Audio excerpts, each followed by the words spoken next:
예, 성경 해석의 원리 다 같이 시작.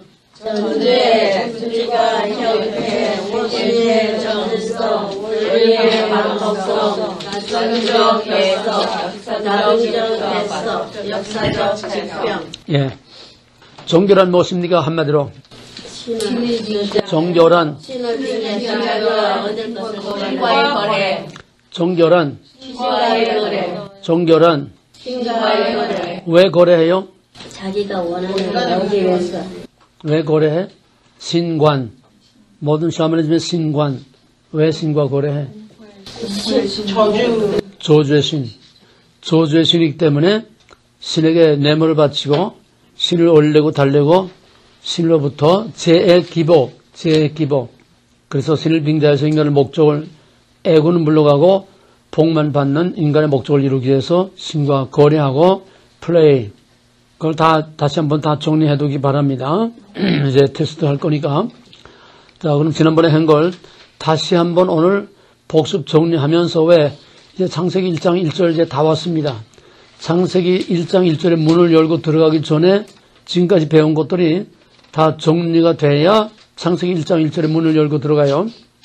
성경에서 대전제가 뭐라고? 전제. 대전제가 뭐라고? 주권. 네. 주권으로 뭐해? 백성 왕궁. 주권, 백성 왕궁. 그게 성경에서 대전제. 그걸 압축하면은 하나님의 주권. 그걸 말을 바꾸면은 성경은 Who God is, Who is God. 하나님 누구냐에 대한 대답이다. 그 대답은 뭐? I am the sovereign. 나는 바로 하나밖에 없는 모든 것을 있게도 없게도 살게도 죽게도 크게도 약하게도 강하게도 약하게도 이 모든 것들을 있게 한 창조의 주권자라고 하는 거. 그게 성경이 뭐예요? 하나님이 창조자라고 하는 성경이 뭐야? 하나님이 창조자라고 하는 것이 성경이 뭐냐고. 성경이 어디 있어? 1장 1절이지? 네. 모든 성경은 from 창세기 1장 1절에서 모든 성경이 나와. 거기서 나오고 거기에 그냥 뿌리를 두고 있지 않은 것은 전부 다 가짜. from God to God. 하나님의 창조의 주권에서 나오지 않은, 하나님의 창조의 주권에 뿌리를 받고 있지 않는, 하나님의 창조의 주권에 베이스, 바탕하지 않은 모든 것들은 다 가짜. 그걸 조금 더 확대하면 주권, 백성, 왕궁. 그 틀 밖에서는 천사의 방언을 하고 무슨 귀신을 어쩌고 많은 권능을 행해도 I don't know, get out. 가짜. 쓰고버림 받는 가짜. 프롬과 투갓이라고 하는 것은 전 성경의 진짜와 가짜를 판가름하는 가장 결정적인 키가 되는 것입니다. 그래서 성경은 하나님의 주권을 선언한다. 우리 신앙 고백의 첫째가 뭐라고? 전능하사 천지를 만드신 하나님. 신앙 고백의 첫째가 뭐? 전능하사 창세기 1장 1절이야. 전능하사 천지를 만드신 하나님. Who God is 창조주라는 거예요. 그게 신앙의 대전제, 성경의 대전제. 그래서 창세기 1장 1절은 전 성경의 압축이고 씨알이고 뿌리고 대전제요, 대절대적인 원칙이다. 이거 하나 빠지면은 성경은 다 빈 껍데기, 진리는 쌍둥이 빌드처럼 그대로 다 무너지고 마는 거예요. 바로 이것이 아킬레스건이야. 하나님의 주권, 그 무너뜨리는 것이 아킬레스건이야. 그래서 사탄은 하나님의 창조의 주권을 무너뜨리기 위해서 이제는 무너뜨릴 게 없어. 다 무너졌어. 이제는 어디 가도 하나님의 주권이 없어. 하나님의 창조의 주권이 없어. 절대적인 주권이 없어.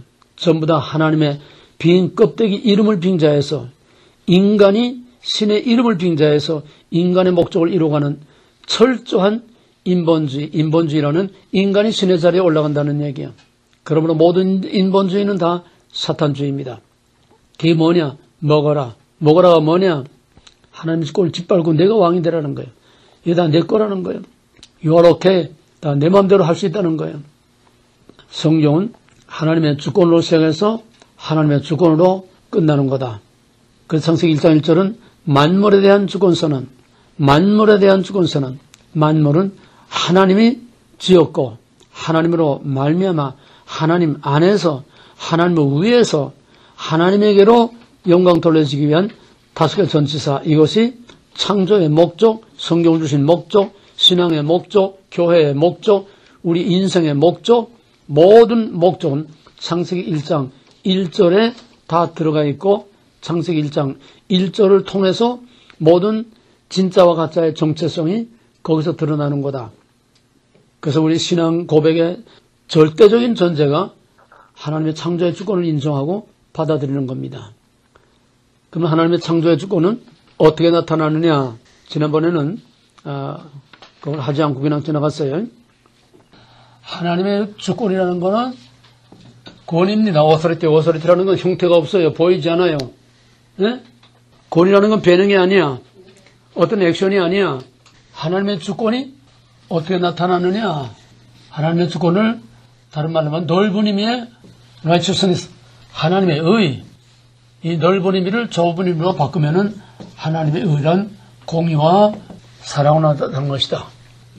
공의를 우리가 다른 거로 비유하면은 아버지 부성적 측면, 사랑을 모성적인 하나님은 권위와 능력을 나타내는 그런 부성적인 측면을 갖는가 하면은 어머니와 같은 사랑의 측면을 가지고 있다는 거예요. 이런 부성적인 이런 측면을 우리는 권위, 위엄, 능력, 이런 거, 이거는 즉 예배의 대상이 되는 절대자라는 권위를 나타내는 거예요. 힘, 능력, 권위, 그런 하나님의 합당한 이름은 뭘까요? 엘로힘이죠. 또 하나님의 모성적인 측면, 사랑, 오래 참음, 용서, 구원, 케어, 우리를 보살피고 돌봐주고 용서하고 구원하고 이런 사랑의 측면, 이런 이름에 합당한 이름은 뭘까?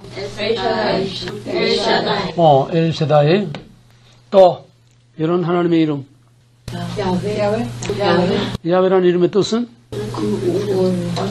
야훼라는 이름의 뜻은? 언약을 성취하시는 하나님. 언약을 성취한다는 건 뭐예요? 구원이야, 구원. 구원의 하나님이야. 엘샤다이, 또 야훼. 이런 하나님이 여러 하나님이 아니야. 그 정도는 분별하지. 하나님의 속성을 말해. 하나님이 갖고 있는 속성, 특성. 하나님은 인격적인 하나님으로서 바로 공의와 사랑, 부성과 모성, 권위와 또 어머니와 같이 인자하고 용서와 구원하고 우리를 보살피고 돌봐주는, 케어해주는 이런 어머니와 같은 모성적인 측면을 가지고 있다는 거예요. 이게 균형을, 조화를 이루고 있어야 이거 진짜 하나님이야. 뭔 소리인지 알겠어요?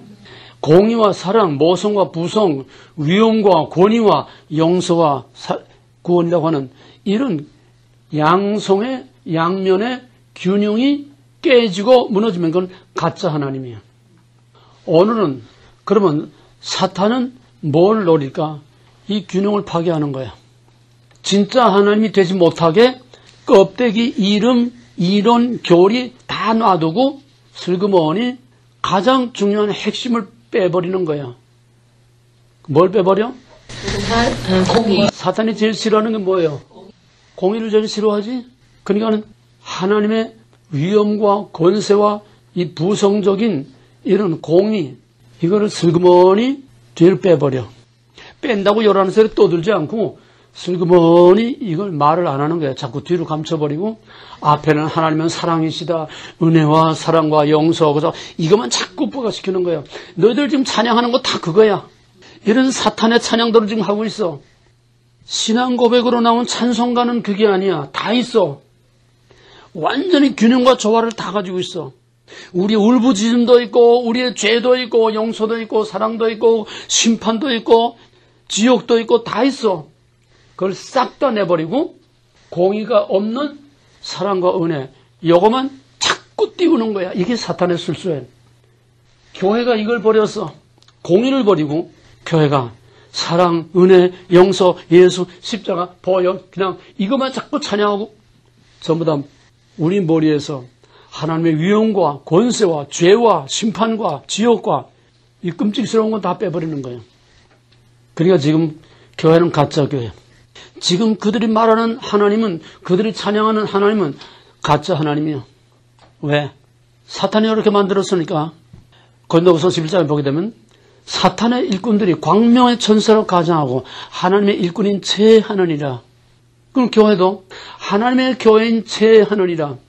하나님의 모든 탈을 다 뒤집어 쓰고 실제는 사탄이 다 지배하는 사탄의 무대가 됐는데도 하나님의 교회인 제하느니라. 똑같지 않아? 그러니까 우리가 지금 해야 할 일은 미싱된 하나님의 권위를 회복해 드리는 거야. 예수 십자가가 뭐야? 미싱된 하나님의 공의를 회복시킨 거예요. 뱀의 머리를 밟고 하나님의 주권적인 통치권으로 죄와 마귀의 권세를 깨뜨려버리고 우리를 거기서 구원하시는. 근데 십자가를 사람들은 이것만 말해. 사랑만 말해. 우리를 위해서 십자가에서 죽으신 예수님 사랑과 은혜, 그냥 이것만 자꾸 말해. 우리에 대한 사랑을 나타내기 위해서는 거기에 주름한 심판사건이 있었다는 거야. 십자가는 단순한 우리를 구원하기 위한 하나님의 사랑만 나타난 게 아니야. 하나님의 사랑이 나타나기 위해서는 엄청난 정령 죽으리라. 우리가 죽을 수밖에 없는, 우리가 받아야 할 끔찍스러운 형벌의 심판이 있어. 십자가는 심판사건이야. 죄에 대한 하나님의 진노야. 얼마큼 하나님이 진노하셨느냐.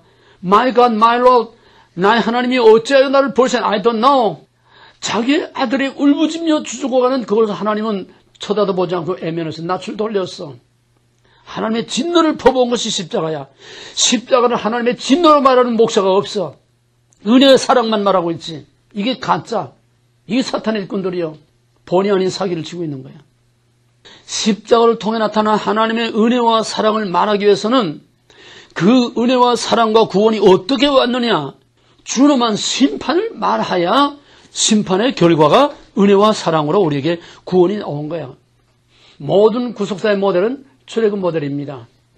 애굽에서 그 백성들이 저희들이 아시아 독립운동하고 나왔어? 애굽에서 가만히 있는데 바로가 야 너희들은 다 너희 집으로 돌아가라, 너희 고랑으로 돌아가라 내버렸어?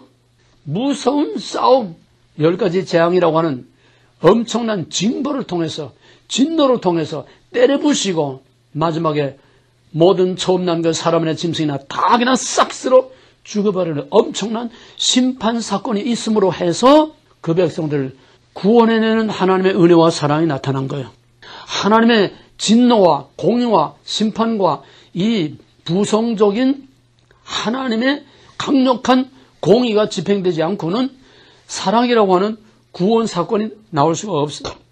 하나님의 공의와 사랑은 절대로 분리될 수 없는 양면의 조화와 균형을 가지고 있어야 그게 진짜 I am 이라고 계시된 하나님. 그게 아닌 거는 you are. 하나님은 이런 하나님이다. 만들어진 하나님. 변형시킨 하나님. 위장하고 분장시킨 영화 배우처럼 분장시켜서 딴 역할을 하게 만든 하나님. 이게 계시된 하나님과 해석된 하나님의 차이입니다. 계시된 하나님은 하나님 자신이 이다라고 한 하나님의 자기 계시는 여러 가지지만 직접 하나님의 입으로 하나님의 말씀으로 I am이라고 말한 거는 출애굽기 34장 6절에서 모세가 시내산에 올라와서 여호와의 영광을 보려다 시내산에 올라와서 여호와께서 모세 앞으로 여호와의 영광이 지나가면서 여호와로라 여호와로라 여호와로라. 여호와는 먼저 이걸 말해. 여호와는 자비하시고 인자하시고 자비와 공률이 무한하신 그 이 은혜를 천대까지 복을 주시는. 그 다음에 7절에 들어와서는 그는 죄를 용서하시되 벌할 자를 결코 용서하지 않고 벌할 자를 벌하는 공의의 하나님이야. 하나님 자신이 나는 사랑의 하나님인 동시에 나는 죄를 징벌하는 공의의 하나님이다. 하나님 자신이 자신을 그렇게 계시하셨어. 그런데 지금은 당신은 사랑이 무한하신 하나님입니다. 우리에게 그저 복만 주시고 좋게만 해준 하나님입니다. 선왕당 가서 비는 거나 꽃 같은 제 기복. 우리는 미싱된 본래의 하나님의 이미지, 본래의 하나님의 본성, 본래의 하나님의 정체성을 회복해야 우리가 진짜로 바로 살고 그 하나님과 같이 영원히 살 수 있는 참된 구원에 이르게 되는 것입니다. 주여 주여 한다고 다 구원받는 거 아니야. 교회 나오고 세례 받고 집사되고 장로 된다고 구원받는 게 아니야. 구원은 행위, 절차, 의식, 어떤 제도, 어떤 이루어가 되는 게 아니야. 구원은 하나님 나와의 관계야. 무슨 관계? 주종의 관계. 주종의 관계. 그래서 하나님은 I am, 나는 모든 성경의 뿌리요 씨요 출발이요 근거가 되는 나는 모든 것을 잊게도 얻게도 살게도 죽게도 강하게도 약하게도 나는 모든 것의 근원이요 모든 것의 절대적인 주권자라고 하는 하나님의 주권을 선포하는 겁니다. 자, 그러면은 이거는 지금 삼위일체로서의 동일본질, 삼위일체로서의 하나님을 지금 말한 거예요. 그러면 이것을 우리가 하나님은 인격적인 하나님이시므로, 인격적이라는 것은 지, 정, 의를 가진 우리 인간과 똑같은 그런 하나님이다 이거예요. 그러면 이것을 우리가 삼위일체로 이제 이거는 삼위일체 하나님을 말한 거고, 이젠 삼위일체로서 이제 나눠 생각하면은 성부 하나님은 초월하신 하나님, 초월하신 하나님은 접근을 불허하는 무서운 하나님이에요. 누구든지 죄인이 가까이면 죽어. 그래서 이슬람과 유대교는 두려운 하나님, 무서운 하나님. 알라라는 거는 무서워 떨다는 얘기야. 무서워서 벌벌 떠는 게 알라야. 저희들은 같은 하나님이라 말하고 있지만은, 그러나 성부 하나님도 인격적인 하나님이시죠. 따라서 성부 하나님은 초월하신, 접근을 불허하신, 어미하신, 두려 겉돌리는 그런 하나님이지만은 그 자체, 성부 자체도 인격적인 하나님이시므로 또 사랑이라고 하는 양면을 가지고 있어. 성부 하나님은 성부 하나님대로 공의와 사랑의 양명선을 갖고 계셔. 삼일체 전체가 그렇다면은 삼일체 각 퍼스널리티도 똑같은 구조로 되어 있어. 뭔 소리가 돼? 성부 하나님도 양면성을 다 가지고 있어. 공의와 사랑. 우리는 성자 하나님은 우리 가운데 내재하시는 하나님이기 때문에 접근하면 죽을 수밖에 없는 초월하시는 하나님과 같이 그렇게 두려워 떨리는 하나님이 아니지만은, 그럼에도 불구하고 똑같은 인격적인 하나님이시기 때문에 성자 하나님도 똑같이 공의와 사랑을 같이 가지고 있습니다. 이해가 되겠어요? 구약에서는 주로 성부 하나님의 어미하신 권위와 능력과 심판, 잘못하면 때려, 두들겨 엎어, 그냥 전쟁으로 다 그냥 싹 다 죽여버리고, 몇천 명이라도 막 죽여버리고, 하나님의 공의가 전면에 나타나기 때문에 구약의 하나님은 두려운 하나님처럼 그렇게 보이기가 쉬워요.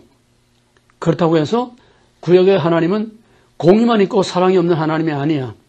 언제나 공의와 사랑은 낮과 밤과 똑같아. 빛과 어둠이 공존하는 것처럼, 낮과 밤이 공존하는 것처럼, 오늘은 정말 너무나 화창하고 화려한 시애틀의 여름 하늘은 그렇지만 항상 이렇게 화창하고 밝은 낮만 있는 게 아니에요. 해가 끼면 밤이 와. 낮과 밤은 공존하는 거야. 근데 은혜, 사랑만 하고 낮만 있다고 외치는 건 이거 사기꾼들 아니야? 예수 그리스도는 사랑이시다. 하나님은 사랑이시다. 거기서 뭐가 나왔어? 하나님은 사랑이시다. 하나님은 공의를 말하죠. 공의 싹 빼버리고 하나님은 사랑이시다. 그러므로 그런 사랑의 하나님이 어떻게 시한도 기간도 없는 영원히 끔찍스러운 그런 지옥을 만들어 놓을 수 있겠느냐. 그러므로 사랑이신 하나님은 그런 지옥을 만들 수 없다. 그러므로 지옥은 없다. 저리 가. 지옥을 없애버리니까 악인이 갈 데가 없지. 악인을 의인과 같이 취급하면 쪽제비도 낯짝이 있다고 양심이 같이 취급할 수 없잖아. 그럼 종교가 안 되잖아. 그러니까 또 종교 구실을 하려니까 악인에 대한 처리를 해야 돼요. 악인은 어떻게 하느냐. Nothing. Get out. 그냥 없어져 버리고 말아. 영혼 멸절설. 이게 뭐야? 안식교야. 사랑만 있고 공의가 없는 게 안식교야. 안식교고 구원파고 뭐 할 것 없어. 오늘은 전부 다 사랑만 있고 공의가 없는 것이 오늘의 교회면은 안식교고 뭐가 없어 다 똑같아. 한통속이야. 특히 이제 신약시대 오게 되면은 준엄한 율법, 그냥 죽이는 율법, 무서운 율법, 저주의 율법, 이제 율법의 시대는 지나가다 율법 폐기론. 지금 그리스도로 말미암아 은혜와 사랑만이 나타나는 은혜의 시대다. 복음의 시대다. 용서와 사랑, 사랑하라, 용서하라, 윤리와 도덕만 말하고 있고 예수 십자가는 오직 사랑만 있는 것처럼 이게 사기를 치고 있는 거예요. 예수님도 똑같은 퍼스널리티를 갖고 계세요. 삼위일체 퍼스널리티, 공의와 사랑. 각각 각 위도 동일 본질의 세 인격이기 때문에 똑같은 본질과 원리, 꽃 같은 퍼스널리티, 꽃 같은 공의와 사랑, 부성과 모성, 꽃같이 다 가지고 있어. 문제는 구약과 성부 하나님은 공의가 어필하게 앞으로 나타나고 있는 거고, 왜? 어린아이를 기를 때는, 지금은 다 개판이지만은, 어린아이 기를 때는, 어렸을 때는 엄격하게 잠언에서 초다를 들지 않는 자는 자기 자식을 사랑하지 않음이라고 그랬어요.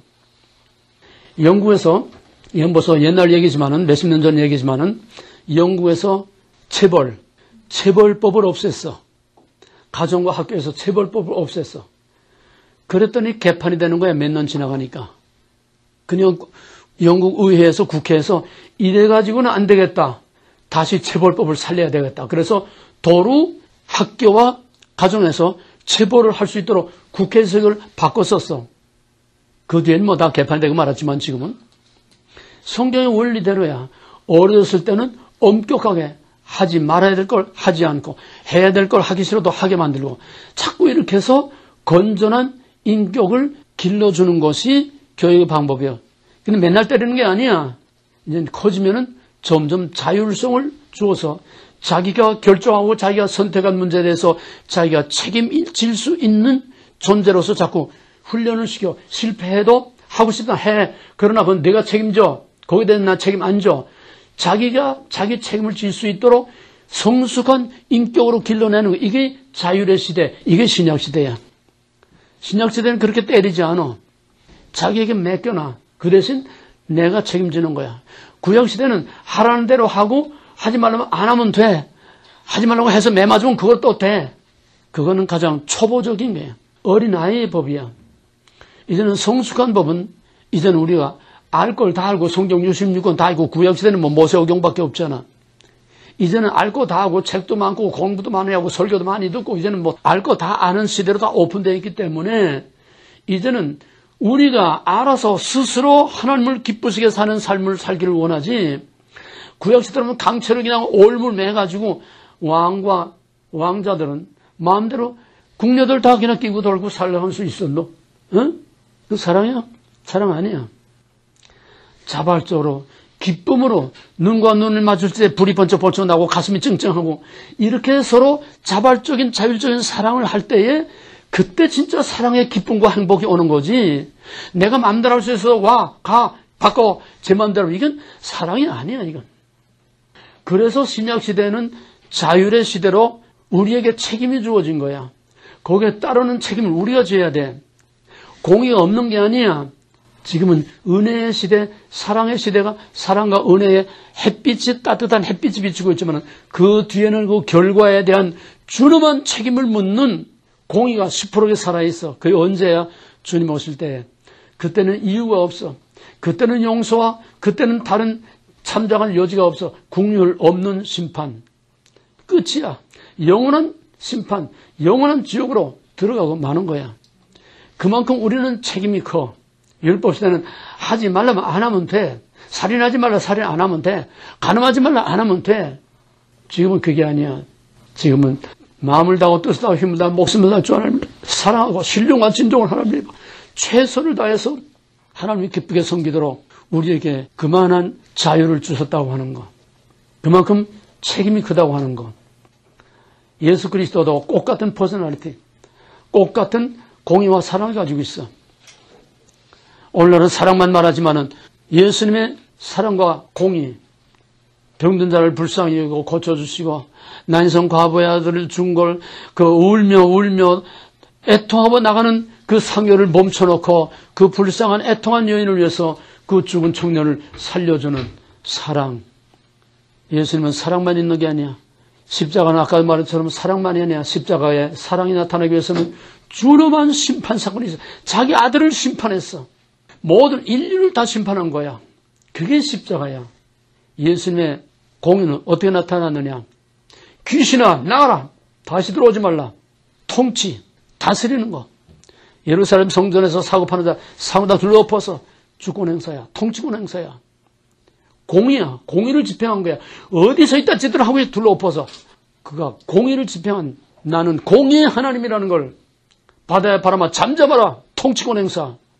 부성적인 권위를 행사하신 거예요. 십자가에서 우리를 구원하는 사랑과 은혜와 구원이 있기 위해서는 뱀의 머리를 밟아 죄와 마귀와 뱀의 머리를 사탄의 권세를 밟아 죽이는 심판사건, 공의의 집행이 됨으로써 거기에 죄와 마귀와 영원한 사망에서 우리를 구출해내는 출애굽과 같은 공의를 통해서 사랑과 구원과 은혜가 나타나는 이게 십자가 사건이야. 뭐든지 공의와 사랑, 빛과 어둠, 선과 악의 양면성을 갖지 않고는 심판을 통한 구원이 아닌 것은 가짜 구원이야. 심판은 구원의 수단이야. 사로잡고 있는 자를 깨뜨려 부시고 쳐부심으로 사로잡힌 자를 이끌어내는 것이 하나님의 구원, 예수 그리스도의 십자가의 구원이 출애굽 사건. 죄와 마귀의 권세를 깨뜨려 부시지 않고는 우리를 영원한 사망에서 우리를 구원할 수 없어. 언제나 공의가 선행돼서 심판의 사건이 나타날 때에 거기에서 구원의 사건, 사랑의 사건이 나타나는 거다. 그리스도도 똑같이 구원과 심판, 사랑과 공의라고 하는 양면을 똑같이 가지고 있는 퍼스널리티라고 하는 거. 이해가 됐어요? 성령도 똑같은 내재. 내재하시는 하나님은 항상 은혜와 사랑으로만 그렇게 우리가 알길 수 있기 때문에 이거를 확실히 세워놓고 넘어가야 됩니다. 왜? 초월하신 하나님 적어나면 그냥 주고, 우리 가운데 와 계신 하나님 만만해. 우리 가운데 와서 함께 살고 계시는 만만해. 즉 내재신이라고 해서 공의가 없고 사랑만 있는 거로 생각하면 안 된다는. 특히 성령은 더 그래요. 성령은 컴포터, 카운셀러, 헬퍼, 우리를 도와주는, 즉 한마디로 말해서 영육간에 우리를 케어하고 키프해주고 우리를 보존하고 지켜주고 우리를 감싸주는 어머니와 같은 역할을 하는, 당연히 성령은 그렇게 생각하기가 쉬워요. 물론 그래요. 성령은 주로 우리를 케어해주고 우리를 모든 불의와 악에서 막아주고 지켜주는 키퍼, 카운셀러, 이런 역할을 하니까 성령은 공의는 없고 사랑이 주로 나타난 거로 이렇게 생각하고 싶지만은, 어느 것이 먼저 앞에 나타나느냐 이거 차이지. 성령도 삼위일체로서 퍼스널리티가 공의와 사랑이라고 하면 세 위도 각각 똑같은 퍼스널리티, 동일 본질이니까 똑같은 퍼스널리티를 가지니까 삼위도 각각 똑같이 공의와 사랑을 가지고 있다는 거예요. 성령도 똑같이 공의와 사랑을 같이 가지고 있어. 여기에 오해를 오늘 불식시켜야 돼. 공의와 사랑의 균형을 꼭 같이 가져야 돼. 그러면 성령은 주로 케어하는 역할을 해주는데, 모성적인, 어떻게 성령이 주권적인 통치권으로 공의를 집행하느냐. 성령이 공의를 나타낼 때는 우리를 깨뜨려 박살내고 들리고 엎어. 뭔 소리인지 알아? 성령은 항상 하고 그냥 시닥거리만 해주고 기적이나 가르쳐주고 그런 성령이 아니라는 거야. 지금은 그때가 다 지나갔지만은 성령께서 공권력을 행사하고 공의를 행사할 때는 깨뜨려 부시고 박살을 내 우리를 병신 만들든지 우리를 침상에 던지든지, 성령은 그저 은혜와 사랑으로만 생각하지 말라는 거예요. 말 안 들어? 지금도 사랑하시는 자를 징계하지, 무릇 징계하지 않는 자는 사랑하지 않음이라고 그랬어요. 잠언이나 히브리서 입장에서. 사랑하는 자를 징계하시냐. 지금 그때가 다 지나가서 별 개판을 다 벌려도 지금은 때리지도 않고 건드리지 않고 내버려 두지만은, 그래도 지금도 정말 하나님과 밀착되어 있는 그런 하나님의 사랑을, 은총을 입고 있는 사람 지금도 건드려 옆구리에서 꾹꾹 쑤시고 건드려. 하나님의 간섭을 받는 것, 성령의 간섭을 받는 것이, 성령의 공의와 사랑의 균형 있는 성령과 함께 사는 것이 은혜 중에 은혜요, 복 중에 복이야. 아무 일도 없는 거는, 사랑만 있는 거는, 이건 벌써 마약의 죄에서 다 넘어간 균형을 잃어버린 신앙이라는 거예요. 그러면 우리는 항상 사랑과 공의의 양명선 앞에 항상 하나님의 사랑과 은혜로 평화와 자유와 행복을 누리지만은, 또 한편 항상 하나님의 공의 앞에 두려워 떨림으로 긴장하고 허리를 조이고 옷깃을 여미고 신앙이 긴장된 신앙 속에서 살아야 된다는 거예요. 바이올린이나 기타 줄이 팽팽 당겨지는 것처럼 공의와 사랑 사이에 줄이 뺑뺑 당겨져야 뺑뺑하는 소리가, 제 소리가 나오는 거예요. 공의와 사랑의 줄이 이게 어느 하나든 늘어지면은 그런 칠렁칠렁 하는 소리밖에 나질 않아. 그래서 신앙생활은 항상 긴장하게 돼 있고, 그래서 이스라엘 역사 보게 되면 항상 풀었다 조였다 풀었다 조였다 놔줬다 땡겼다, 하나님의 은혜와 사랑으로 평화로운 시대를 주었다가 또 안 되면 바짝 조여서 그냥 때려부시고 대적의 손에 내던지고, 이게 이스라엘 백성이라고 하는 인격체를 길러내고 훈련시키고 가르치는 하나님의 방법인데, 이제는 다 성숙한 시대가 되니까 이제는 죄다 놨다 떼었다 부셨다 하지 않아. 가만히 너희들이 알아서 스스로 책임지고 이제는 너희의 책임을 너희가 져라. 우리가 그만한 책임을 더 부담을 갖고 있기 때문에 그만큼 더 우리는 긴장해야 되는 거야. 이제는 하라말라 시대가 아니야. 뭐 성령 받고 뭐 환상 보고 뭐 하나님이 이랬다 저랬다 이래 하라고 했다 저래 하다, 이건 어린 아이의 수준이지. 이제는 우리가 스스로 분별해서 스스로 우리가 해야 할 것과 하지 말아야 될 것과 어떻게 하는 것이 하나님이 싫어하고 어떻게 하면 하나님이 좋아하시겠는가, 이거를 분별해서 우리가 스스로 하나님을 기쁘게 섬기는 것을 하나님은 원하는 겁니다. 성부, 성자, 성령을 꼭같이 공의와 사랑, 위엄과 은혜, 부성과 모성적인 양면을 갖고 있다고 하는 거. 자, 그러면은 성경의 뼈대, 사람의 척추가 그 사람을 지탱할 수 있는 중심 기둥인 것처럼 모든 뼈들은 다 척추와 연결돼서 거기서 나오는 게 기본 기둥은 척추예요. 마찬가지로 성경도 하나의 생명체와 같이 나무에 큰 줄기가 있고 거기서 가지가 나오는 것처럼 성경의 근본 뿌리와 밑둥, 중심, 축이 있어요. 성경의 뼈대. 그게 뭐냐? 하나님의 주권이라고 하는 창세기 1장 1절에 하나님의 주권이라고 하는 성경의 근본 뿌리와 뼈대가 있는 거다. 하나님의 주권이 어떻게 나타나고 있느냐? 성경은 첫째로 하나님의 주권을 선포한다. 어떻게? 창세기 1장으로 만물에 대한 하나님의 주권. 만물 다 내가 만든 거고 나에 의해서 존재한다. 두 번째는 창세기 2장 17절. 이거는 인간에 대한 주권 선언. 왜? 인간도 만물 중에 자연 중에 하나인데 만물 중에서 내가 다 만들었다 하면 그 안에 다 포함되는데 왜 인간에게 또 따로 주권을 선언하느냐? 먹지 말라. 이거는 2장에 들어가서 공부할 걸 여기서 다 말할 수 없어요. 먹지 말라고 하는 것은 바로 Who I am, 내가 누구냐? 나는 이 모든 것을 만들었고 소유하고 있게도 없게도 하고 이걸 주관하는 내가 창조주요, 내가 오너요, 내가 주인이라고 하는 하나님의 주권 선언입니다. 인간에 대한 주권 선언이에요. 먹지 말라. 나는 누구며 너는 누구냐 하는 거야. 하나님의 정체성을 밝히고 하나님의 주권을 선언하는 겁니다. 그럼 동시에 그 주권자 앞에 선 인간은 무엇이냐? Who I am, who you are. 내 앞에 너는 누구냐? 너라고 하는 존재, 너라고 하는 정체성은 뭐냐? 넌 내가 만든 피조물이고 나에 의해서만 살 수 있는 신의존적인 존재요. 너는 나의 백성이요. 너는 나의 피조물이요. 너는 내 것이요. You are mine. 너는 내 것이요.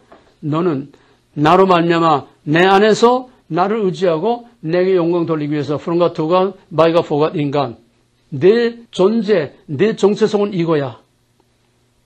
인간에 대한 정체성, 인간에 대한 주권을 선언하는 것이 2장 17절입니다.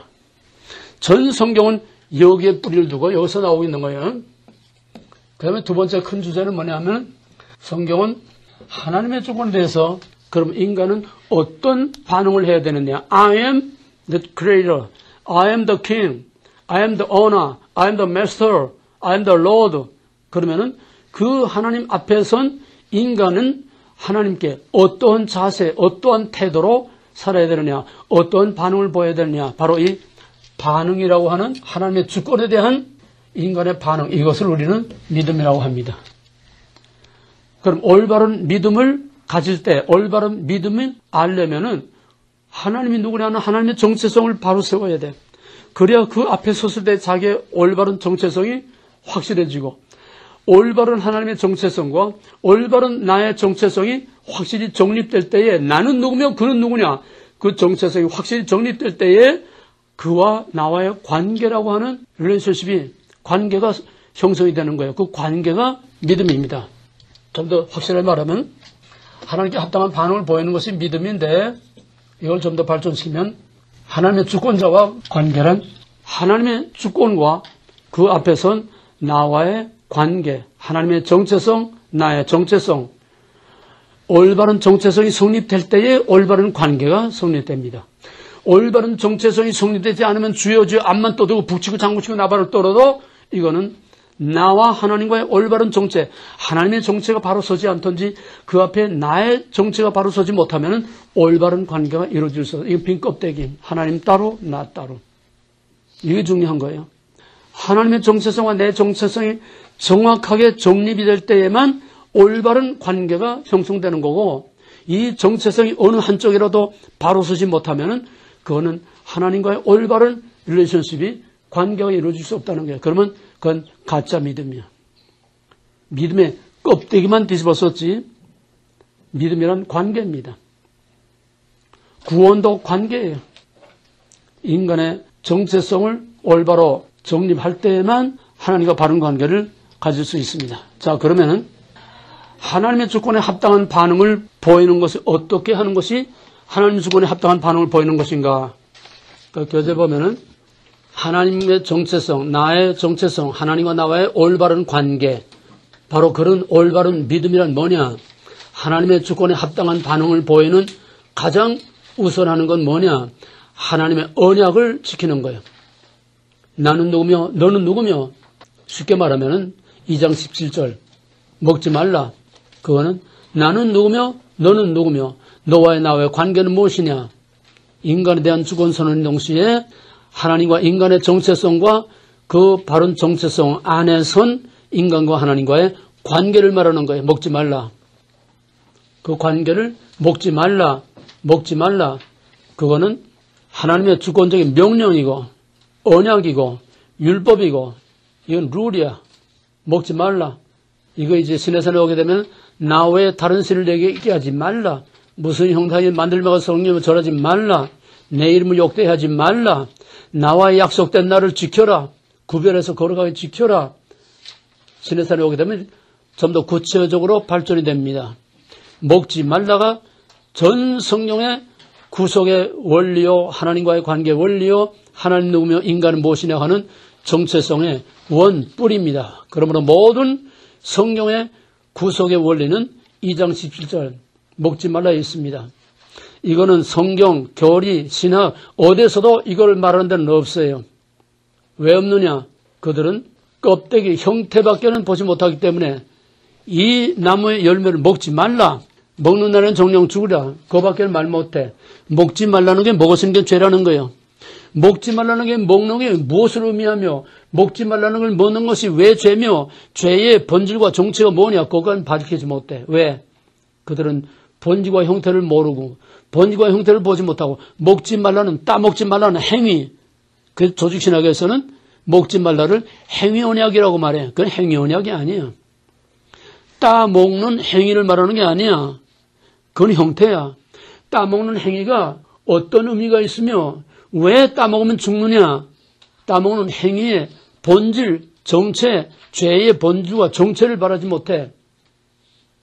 그럼 우린 다 배웠어. 먹지 말라. 따먹는 건 어떻게 되는 거예요? 무엇을 의미하는 거예요? 주권제. 먹지 말라. 주권선언이야. 따먹으면 어떻게 돼? 주권을 짓밟고 자기가 주권자가 되는 게 바뀌어. 주객이 바뀌어. 내가 하나님 자리에 올라가는 거야. 이걸 사탄이 노린 거 아니야? 먹는 날에는 너 하나님과 같이 될 수 있다. 이게 인본주의. 이렇게 무시무시하고 어마어마하고 이렇게 중요한 건데 어떤 신학교에서도 어떤 주석에도 어떤 교리에도 이건 안 나와. 형태밖에 보지 못하니까. 그래서 해석의 원리가 중요하다는 거예요. 그래서 이거는 세계에서 여기서밖에는 가르치는 데가 없어. 본질, 원리. 먹지 말라는 인간에 대한 하나님의 주권 선언과 그 본질이 뭐냐? 이건 관계, 주권적인 관계. 첫째는 먹지 말라. 룰, 법, 율법, 명령, must. 하나님의 언약과 계명을 지키는 거예요. 요한복음에서 계명이 뭐냐? 나를 사랑하는 것이 계명을 지키는 것이 나를 사랑하는 것이요. 계명을 지키는 것이 바로 믿음이라는 거예요. 믿음이란 하나님의 언약을 믿고 지키는 거다. 이게 하나님의 주권에 합당한 반응을 보이는 거다. 믿음. 또 반대로 죄란 하나님의 주권을 전제할 때는 You are not okay, I am okay. 하나님의 주권을 짓밟고 자기 주장을 하는 것이 이게 먹지 말라에다 나오는 거야. 다른 데서는 이런 죄의 개념이 안 나와. 먹지 말라는 먹었으는 게 죄라는 게 행위. 먹지 말라는 먹었다는 거는 먹었기 때문에 순종하지 않았기 때문에 죄가 아니라 하나님의 주권을 짓밟고 자기 주권을 세워서 제가 하나님 자리에 올라가기 때문에 이거는 용서받을 수 없는 죄가 되는 거예요. 그 다음에 구원이란 뭐냐? 하나님의 주권을 전제로 할 때는 I'm not okay, you are okay. 하나님의 주권을 인정하고 하나님의 주권을 받아들이는 하나님의 주권에 합당한 반응을 보이는 것이 신앙 고백이고 이것이 믿음이고 이것이 구원입니다. 성결한 뭐냐? 성결한 아까 이미 다 설명했듯이 Who God is, who you are. 하나님은 누구며 나는 누구며 그와 나와의 관계는 무엇이냐? 그것을 말하는 것이 성결하고 나와 하나님의 주권과 그와의 관계, 거기에 합당한 반응을 보여주는 것이 그래서 성경은 하나님의 주권에 인간이 어떻게 반응해야 하는 것을 우리에게 가르쳐주는 것이다. 그 다음에 마지막 결론적으로 하나님의 주권에 가장 합당한 반응을 보이는 가장 대표적인 건 뭐냐? 예배입니다. 예배. 예배는 모든 것의 엑기스, 모든 것의 결정체, 하나님의 주권에 합당한 반응을 보이는 가장 대표적인 심볼이 바로 예배입니다. 그러므로 예배는 하나님의 주권에 합당한 반응을 보이는 또 하나님의 주권에 합당한 반응을 보이는 것이라야 진짜 예배입니다. 그건 뭐냐? 하나님의 주권적인 임재와 통치가 거기에 나타나고 그거를 인정하고 수락해서 하나님의 통치를 받아들일 때에 비로소 올바른 주정의 관계, 하나님의 정체성과 그 예배하는 자의 정체성이 올바로 정립이 될 때에 하나님과 예배하는 자의 올바른 관계가 이루어지고 올바른 관계가 이루어질 때에 거기서 커뮤니케이션, 커뮤니언 하나가 되고 교제하고 교통하는 한 공동체가 돼서 하나님과의 교제가 이루어지는 진짜 신령과 진정으로 예배하는 하나님의 임재가 나타나는 예배가 될 수 있는 거예요. 자, 그러면은 예배란 무엇이냐? 이것만 이제 결론 내리고 말겠어요. 하나님의 주권에 합당한 반응을 보이는 게 뭐냐? 어떻게 보이느냐? 가장 대표적인 거는 예배란 히브리어나 헬라어나 영어나 우리나라는 그냥 예배 한마디로 끝나지만은 예배는 두 가지로 다 구별되어 있습니다. 히브리어에서는 시아가드, 헬라어에서는 프로스쿠네어, 영어에서는 그건 무슨 뜻이냐? 경배라는 뜻이에요. 예배는 두 가지 뜻이 있는데 하나는 경배. 경배란 뭐냐? 경배란 한마디로 엎드려서 절하는 거예요. 쉽게 말하면 무슬림들이 하루 5번 저들의 시그널에 따라서 하루 5번 알라에게 절을 하죠. 무슬림 기도하는 거 어떻게 하고 게? 얼굴을 땅에다 대고 이게 경배의 자세야. 이게 예배의 자세야. 그건 뭐냐? 나는 당신의 것입니다. 나는 당신을 위해서 죽으려면 죽고 살려면 살 복종의 준비가 됐습니다. 나는 당신 겁니다. 나는 당신에 의해서 살고 죽습니다. 나는 당신의 복종할 준비가 됐습니다. 이게 경배예요. 구약에서는 그런 신앙을 경외라고 그래요. 경외. 여호와를 경외하라. 경외하라는 건 두려워 떨림으로 엎드려서 하나님께 복종해 그런 삶을 살라는 거예요. 이게 예배야. 경배. 두 번째는 섬김. 섬기는 히브리어로는 아바드, 또 헬라어로는 라트레야. 그 교재가 있어요. 이건 뭐냐? 이건 레위기의 1장에 나오는 번제. 이 섬김이라는 거는 이걸 영어로는 서비스라고 그러죠. 미국 교회 가서 이렇게 그 주보를 보게 되면은 그냥 서비스라고 나온 것도 있고 어떤 거는 월십 서비스라고 나온 것도 있고 그냥 워십이라고 나오는 것도 있어요. 이거 다 여기서 나오는 겁니다. 엄밀히 말하면 월십 서비스 둘 다 포함되는 거예요. 물론 워십이 경배의 의미를 정확히 나타내고 있지는 못하지만은 서비스는 이거는 섬김에 그대로 나타나는데 이게 뭐냐 하면 산 제물로 몽땅 불태워서 하나님께 드리는 제사. 로마서 12장 1절에서 그러므로 사랑하는 형제들아 너희를 권하노니 너희 몸을 산 제사로 드리라. 이는 하나님이 기뻐 받으실 영적인 예배니라. 이게 예배야. 우리 자신을 하나님께 나의 생명 드리니 손과 발을 드리니 찬송도 있잖아. 나의 삶 전체, 나의 전 인격체 이거를 몽땅 번제물처럼 찢어서 쪼개서 불살라서 다 하나님의 것으로 나는 당신 것입니다. 하나님의 것으로 나를 산제물로 드려서 하나님을 섬기는 것. 경배, 당신을 위해서 죽을 준비가 됐습니다. 복종의 자세, 섬김, 나는 당신을 위해서 다 만물이 당신 것이요. 당신을 말미암아 왔고 내 생명도 다 당신 것이요. 나는 당신의 것입니다. 몽땅 하나님께 드리는 이것이 섬김, 서비스, 이게 예배라는 거예요. 하나님은 그런 예배를 원하시오. 하나님의 주권에 합당한 반응, 바로 이것이 우리의 신앙의 자세고 예배의 자세고 이것이 하나님이 우리에게 원하는 예배요, 믿음이요, 삶이요, 교회입니다. 과연 그렇게 할 수 있느냐? 마음을 다하고 뜻을 다하고 힘을 다하고 목숨을 다하여 주 너의 하나님을 사랑하라. 그렇게 할 수 있느냐? 할 수 없어. 그럼 어떻게 해야 돼? 할 수 없기 때문에 우리는 하나님 앞에 나는 죄인으로서이다. 도저히 할 수 없습니다. 날 도와주시고 나의 부족함을 받아주시고 항상 하나님 앞에 두렵고 떨리고 온유하고 겸손함으로 하나님 앞에서 하나님을 마음을 다하고 뜻을 다하고 힘을 다하고 목숨을 다하여 하나님을 높여 섬기는 최선, 태도, 자세. 하나님은 그런 근본, 태도와 자세에 최선을 원하는 거지 우리가 완전히 경배와 섬김을 할 수가 없어. 이해가 되겠어요? 성경은 하나님이 누구인가를 우리에게 알려줘. I am who God is. I am the sovereign. 성경은 그런 하나님의 주권에 대해서 인간이 어떻게 반응을 해야 하는 것을 우리에게 가르쳐주는 who you are. 내 정체가 뭐며 내 존재가 뭐며 너와 나와의 관계는 무엇이냐. 이것을 밝혀주고 거기에 합당한 반응을 요구하는 것이 그게 바로 성경이다. 그에 합당한 반응이라는 것은 바로 우리가 믿음이라고 하는 것이고 그 결정체가 바로 우리의 모든 삶을 다 묶어서 당신은 나의 주, 나의 하나님이요, 내 생사를 좌우하는 창조주요, 나의 왕이요, 내 마스터요, my Lord, my God. 거기에 합당한 반응을 보이는 최선의 삶이 바로 예배라고 하는 것. 그러므로 예배는 우리의 삶의 결정으로 묶여서 하나님께 드리는 것이고 우리의 삶은 예배의 연장으로서 예배의 확대된 연장이 바로 우리의 삶이라고 하는 것. 우리는 예배하는 삶을 살기를 하나님은 원하고 요구하신다는 겁니다. 이것이 성경을 우리에게 주신 목적. Who God is, who you are. 거기에 따르는 합당한 반응을 보이라.